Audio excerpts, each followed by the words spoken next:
It's been one whole year of dealing with COVID-19, and today we'll talk to guests about where we are now, what's changed, and why we still need response from both healthcare professionals and government officials, as well as continued protocols.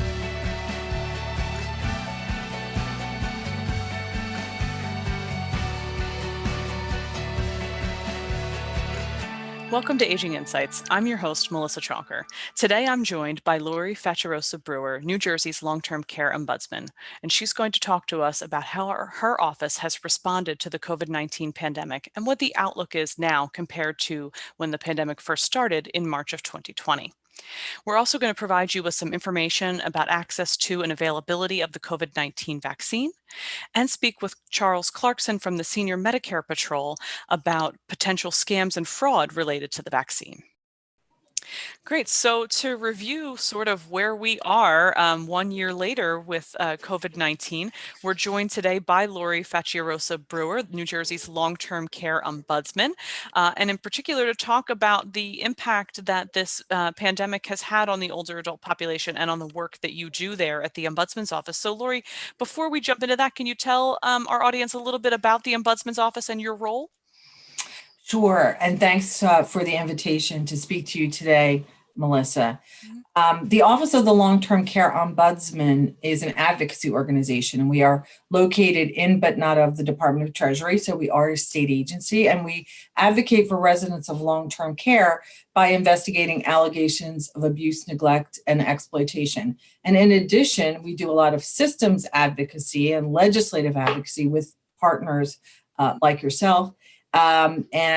We serve primarily the over 60 population in long-term care. Right. And so I can only imagine that over the past year, your office has been inundated with calls and work to do related to the COVID-19 pandemic. Is that right? It absolutely has. I mean, it has dramatically changed how we do our work in much the same way that it has dramatically changed all of our lives. As an advocacy organization, residents of long-term care are at the center of everything that we do, and their lives have been turned upside down, right? Because since the middle of March, visitation to long-term care has been severely restricted. And in many cases, residents of long-term care have been restricted to their rooms, with exceptions, for almost about 10 months. So yes, it has changed how we do our business for a good part of the last 10 months. Not only were visitors not allowed, but the ombudsman program wasn't allowed. I'm happy to say that we are back going out into facilities, doing our investigations and doing advocacy. But yes, the world has completely changed. In the beginning, it was families calling us and residents calling us and saying, where is the COVID? Is it in the facility? Nobody's telling us anything. And then people couldn't get through on the phone. Residents were calling and saying there wasn't enough staff because so many staff were getting sick or having to go into quarantine. So it really evolved over time, and everything we were doing was COVID related. I would say over the past summer or so, we've gotten back to some of the normal types of care complaints and abuse complaints that we normally handle. But of course, at this time of 2021, we are seeing an upswing in the COVID cases. I do think we're better positioned to deal with it, but it is still a major problem in long-term care. Sure. So it sounds like there, as you've described, there has been such an evolution of the type of calls that your office got from March of 2020 until now, right? So a lot of those calls in the beginning where people were confused and didn't know what to expect and had a lot of calls about visitation. So now, as you say, you're getting more regular calls, but what's different about the COVID calls you're getting now versus those you got in March of 2020? Right. We're not getting as many of the desperate calls that there's nobody here. That there's one CNA for 100 residents. We're getting quite as many of them, although I have to tell you that lack of staffing is a huge problem in long-term care and always had been. And the COVID-19 crisis has certainly laid bare how thin the ranks are there and how thin the margins are in terms of being able to provide coverage. But yeah, visitation really has remained a huge problem because during, I would say about October no, around August, the state created an essential caregiver designation and opened up compassionate care visits, right? But that's been applied really unevenly. A lot of long-term care facilities have been really great and have designated family members as essential caregivers, and they've even provided them with vaccines, and we can get to vaccines in a minute. But others have been really, really reluctant to allow any kind of family or caregiver visits. So we have had a role in trying to really push through from a systemic issue, the need for there to be essential caregivers, and also on a case-by-case basis, advocating for residents to have access to an essential caregiver. Right.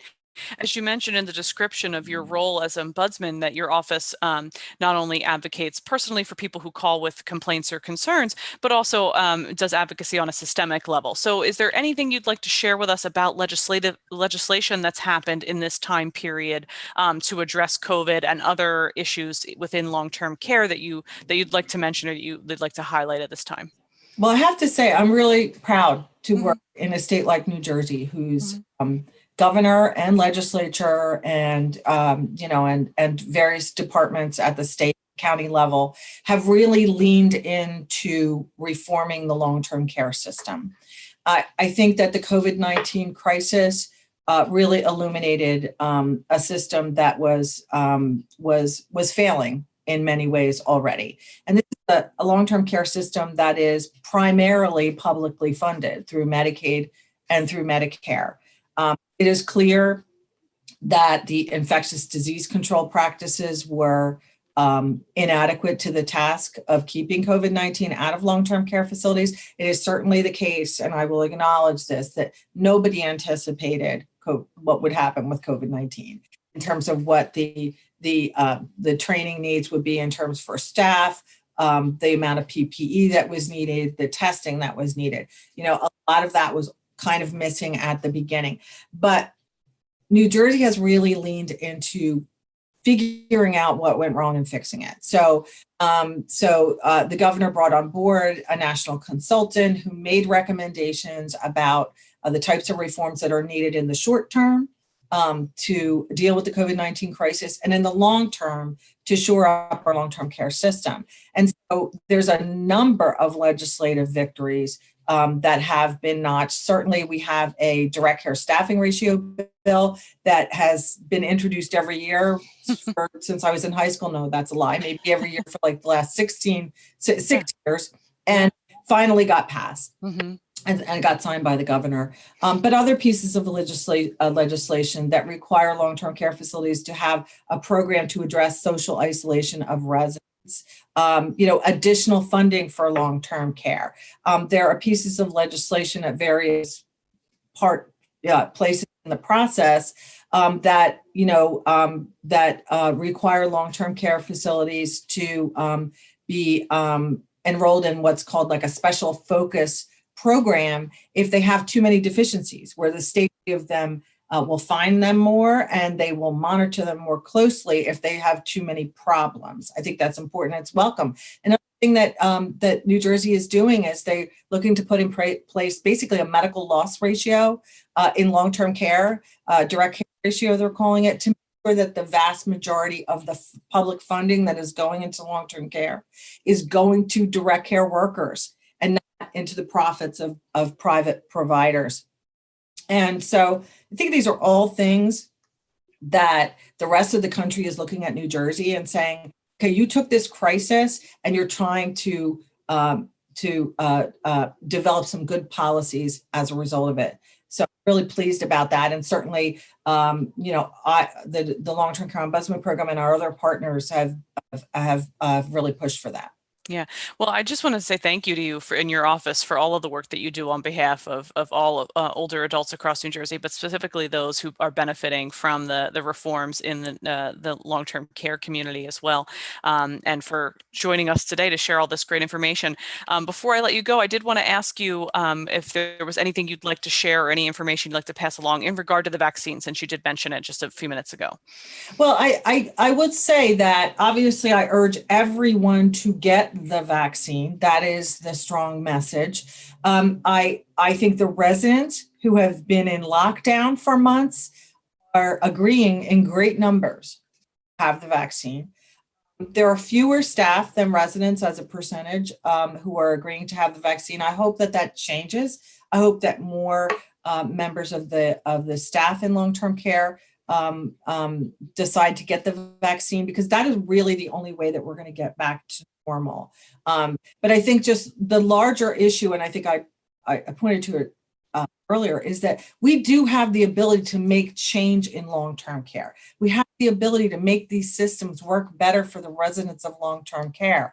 And I think that if nothing else, this horror of COVID-19 has shown a light on an industry that was struggling in some areas. Not that there aren't some absolutely wonderful providers and staff out there who have just done an amazing job, but I think that this is an opportunity, and I think we need to look at it that way. And I would just finally say, if anybody has any issues or concerns in long-term care, absolutely reach out to my office. We are always there for the residents and families.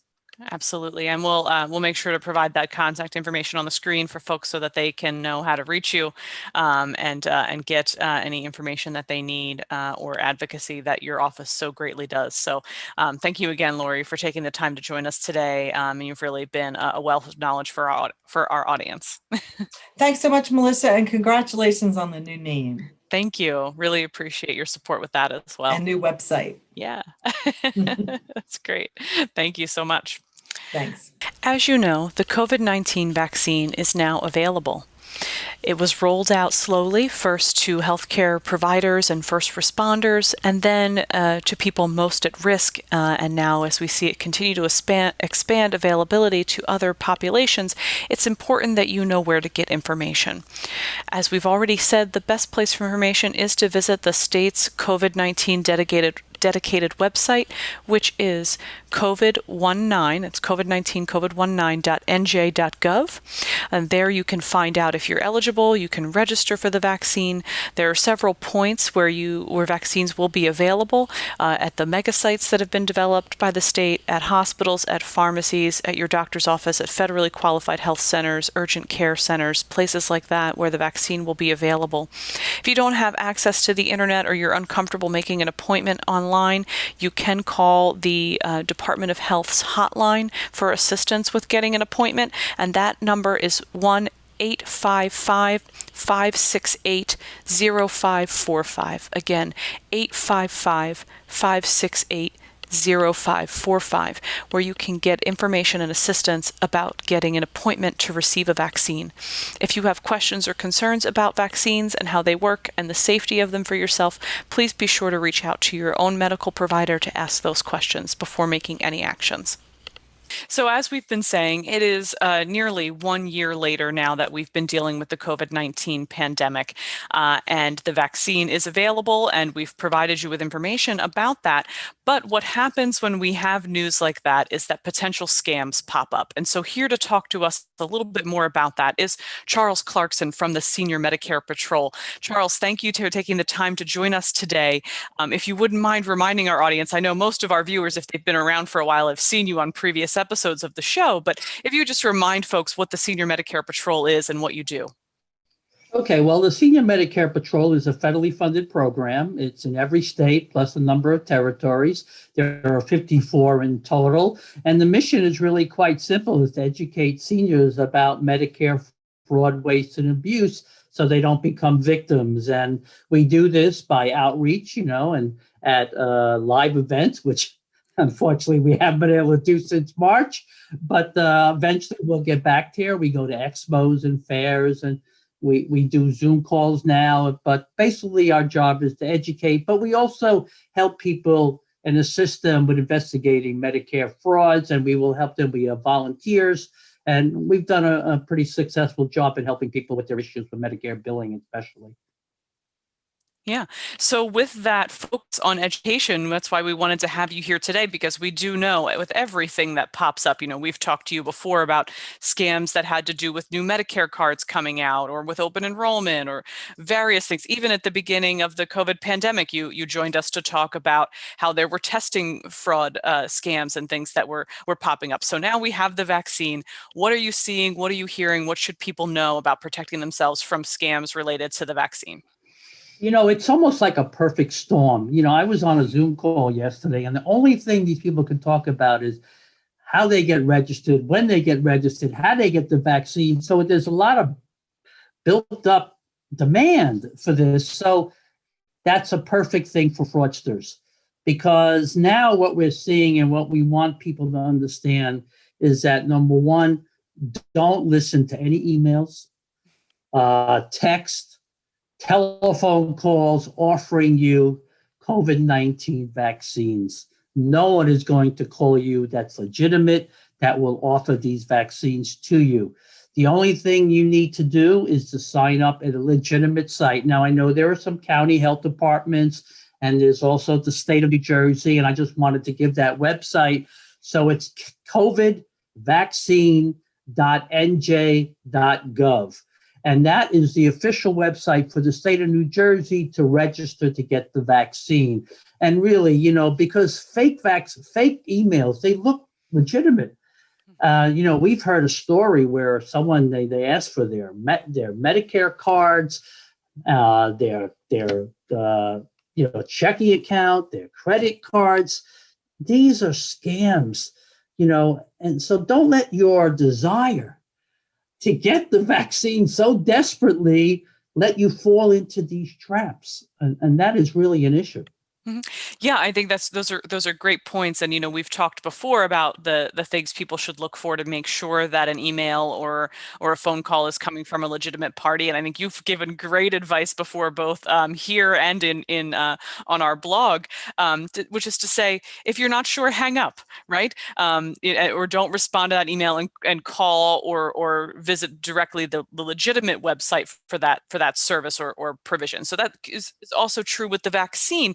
I know that, as you mentioned, the county offices on aging and the county departments of health, they might be doing specific outreach to make sure that they're getting to older adults, especially those who might be homebound and such. So, what can we tell people in terms of making sure that that this outreach is legitimate? First, I think the issue might be, you already mentioned, not giving away your Medicare number or banking information. Is there a cost for the vaccine?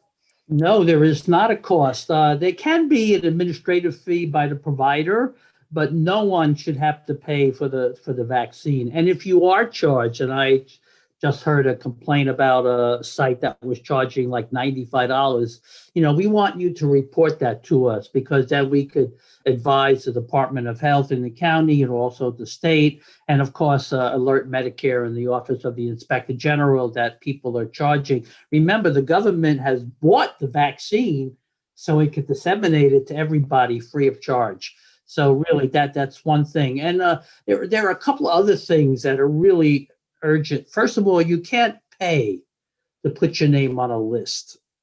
That's a scam. You can't pay to get earlier access to the vaccine. That's a scam. No one is going to call you that's legitimate to offer you the vaccine. That's a scam. Those are all that's all great advice. It's exactly what I wanted you to tell people, Charles, is what to look for a scam. So if people ask you to pay money to get on a list or to register, that's a clear red flag that this is a scam, right? And if they ask for any identifying information that you feel is not appropriate for you to have to give to register or receive the vaccine, you should call the Senior Medicare Patrol, you should call Medicare, you should call the Department of Health, call any authority you can to let them know and Absolutely. to double check before you give out any information. Right. One of the key factors is that people who are doing this legitimately on the phone or whatever, or email sites like the state, Mm-hmm. they're not going to ask for you for personal information. And one thing we've heard is that no one is going to go door to door and knock on your door. Well, It's happening. well. People are offering, vaccines, and Mm-hmm. or to register for a vaccine. Now they're offering, it's fake. Hmm. There's no way they can give that to you at a door-to-door site. So Right. you have to really, really be careful. Right. It's like I said earlier, it's a perfect storm. People Hmm. really, they feel Yeah. like their lives are in danger, and they Right. have to get this vaccine no matter what. Right. Yeah, I do want people to be cautious, as you said, about things that seem illegitimate. So a door-to-door might seem illegitimate, but I do know that the Department of Health is really trying here in New Jersey to make sure that everyone who is eligible and who is at risk, high risk, gets the vaccine. So they might be deploying some mobile Yeah, units. well, Um, yeah, I was about so to say I yeah. did hear that we Mhm. are they Mhm. they are going to be mobile units to go to places where people are unable, but Mhm. nursing homes are Mhm. already being vaccinated with like the Walgreens and the Rite Aids and the CVS's. So that's well underway. So it's those sites are taken care of.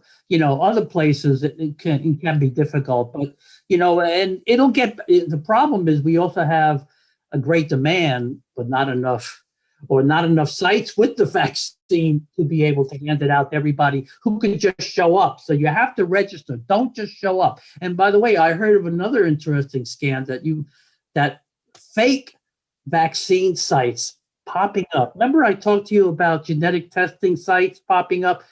Now it's free, sign free vaccine, just pull up, give us your Medicare number, and you're golden. Yeah. So I think we can't tell people enough to be cautious and to make sure, do everything that you can to make sure that the site that you're receiving the vaccine at is legitimate. Ask for verification, ask for proof, ask all the right questions, and most importantly, register at the state site for the most, guarantee that you're in the right place and that you're going to get the vaccine the right way.